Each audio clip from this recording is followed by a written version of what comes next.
Орыс тіліндегі приставкалар. Подошел, уплыл, вошла, ушла, выбежал, вышел, отлетел. Бұл приставкалар. Под, вы, у, от, во, у, вы. Вошел, вышел, подошел, отошел, пришел, ушел. Көріп тұрғаныңыздай, шол деген сөздің алдында әртүрлі бізде приставкалар тұр. Және осы приставкалар арқылы біз сөздің мағынасын өзгерте аламыз. Выбежал, подплыл, прилетел, улетел, подъехал, приплыл. Бұл жерде де приставкалар тұр.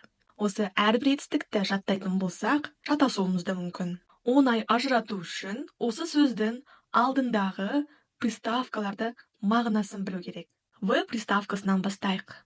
Шол етістігі бұл жүру деген мағынаны береді, ал алдында тұрған в приставкасы бұл кіру дегенді білдіреді. Вошел, шол ер адамдар айтса, ал шла етістігін әйел адамдар, яғни қыздар айтады. Плыл, жүзу, ер адамдар айтады. Плыла, әйел адамдар айтады. Алдындағы в приставкасы бұл кіруді білдіреді. Яғни корабль вплыл, яғни кеме жүзіп кірді деген сөз. Вплыла бұл мысал ретінде рыба вплыла в море, яғни балық жүзіп кірді деген сөз. Вплыл ер адамдар айтса, вплыла әйел адамдар айтады. Немесе вплыл мужской род сөздерімен қолданылса, ал вплыла женский род сөздерімен қолданылады. Енді келесі етістік бежал, бежала. Жүгіру деген мағынаны береді. Бежал ер адамдар айтса, бежала әйел адамдар айтады. Алдындағы в приставкасы бұл жүгіріп кірді деген мағынаны береді. Сонда мужчина вбежал дейміз, ал девушка вбежала дейміз. Яғни жүгіріп кірді деген сөз. Жүгіріп ішке қарай кірді. Енді влетел және влетела деген етістігіне тоқталайық. Летела, летела бұл ұшуды білдіреді. Бұл жерде ұшақ болуы мүмкін, құс болуы мүмкін. Летел мужской род сөздерімен қолданылса, летела женский род сөздерімен қолданылады. Бұл ұшып кірді деген мағынаны береді.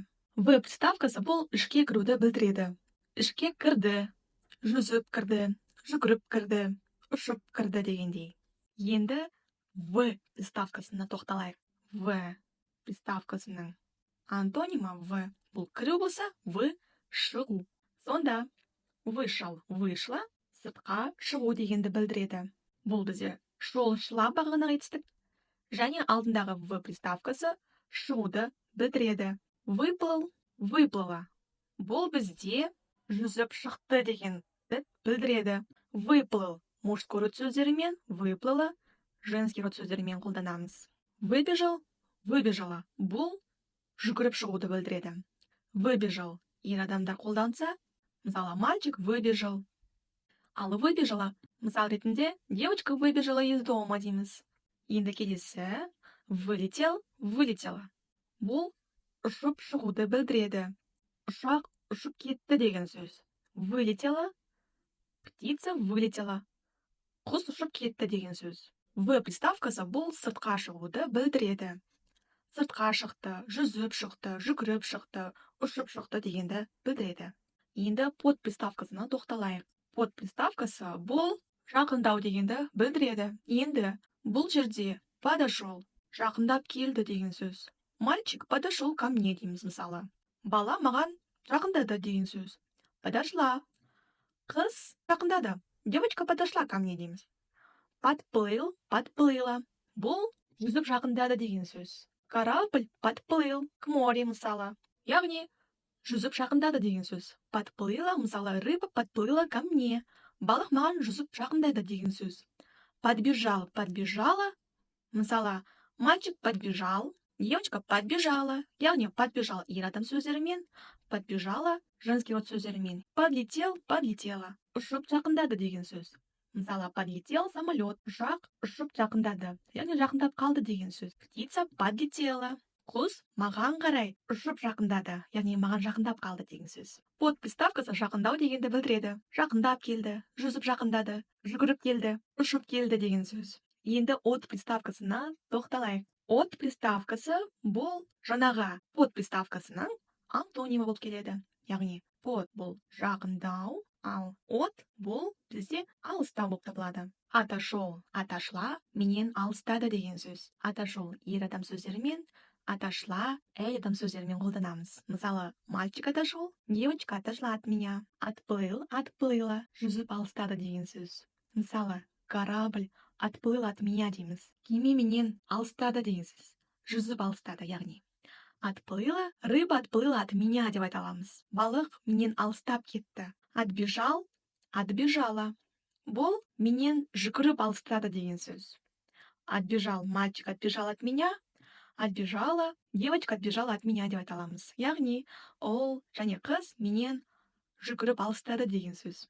Отлетел, отлетела, бұл ұшып алыстады деген сөз. Мысалы, самолет отлетел от меня, птица отлетела от меня, ұшақ менен алыстады, құс менен ұшып алыстады деген сөз. От приставкасы алыстау дегенді білдіреді. Алыстау болу, жүзіп, әрі қарай кету, жүгіріп менен кету, ұшып алыстау дегенді білдіреді.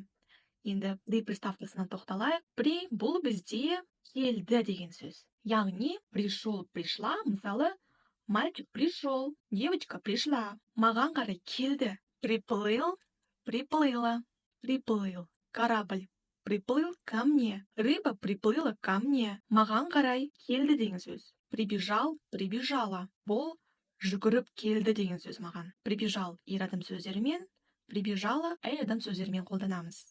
Прибежал мальчик, прибежала девочка деп айта аламыз. Прилетел, прилетела.